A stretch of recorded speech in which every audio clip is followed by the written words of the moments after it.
ഇരുമ്പുപാലം ദേവിയാർ പുഴയിൽ കക്കൂസ് മാലിന്യം ഒഴുക്കി സ്വകാര്യ വ്യക്തി.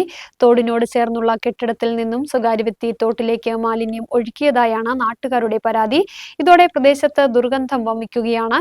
കൂടാതെ വാളറ പത്താമേൽ ഭാഗത്തെ നൂറുകണക്കിന് കുടുംബങ്ങൾ കുടിവെള്ള സ്രോതസ്സായും കുളിക്കുന്നതിനും ആശ്രയിക്കുന്ന പുഴയിലാണ് ഇത്തരത്തിൽ മാലിന്യം ഒഴുക്കിയിരിക്കുന്നത്.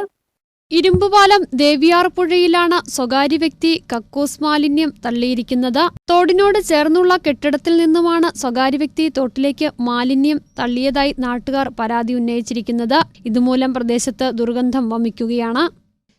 അനേകായിരങ്ങൾ ആശ്രയിക്കുന്ന ദേവിയാർ പുഴയിലേക്ക് ഇരുമ്പുപാലത്ത് പ്രവർത്തിക്കുന്ന ഒരു സ്വകാര്യ സ്ഥാപനത്തിൻ്റെ കക്കൂസ് മാലിന്യങ്ങളാണ് നേരെ പുഴയിലേക്ക് ഒഴുകിക്കൊണ്ടിരിക്കുന്നത്. ഇതിൽ അനേകായിരങ്ങൾ ആശ്രയിക്കുന്ന ഒരു പുഴയും തൊട്ടുതാഴെ തൊട്ടിയാർ ഡാമും ഉള്ളതാണ്. ഡാമിൽ വരെ ഈ മാലിന്യങ്ങൾ കെട്ടി നിൽക്കുന്ന ഒരു സാഹചര്യമാണുള്ളത്. ഇതിനെതിരെ ശക്തമായ നിയമ നടപടികൾ സ്വീകരിക്കാത്ത പക്ഷം യൂത്ത് കോൺഗ്രസ് സമരമുഖവുമായി മുന്നോട്ട് ഇറങ്ങുന്നതാണ്.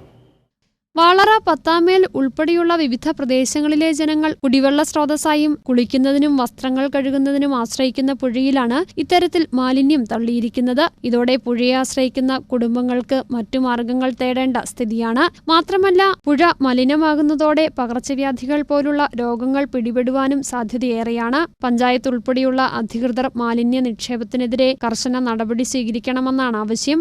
News bureau, Adimali.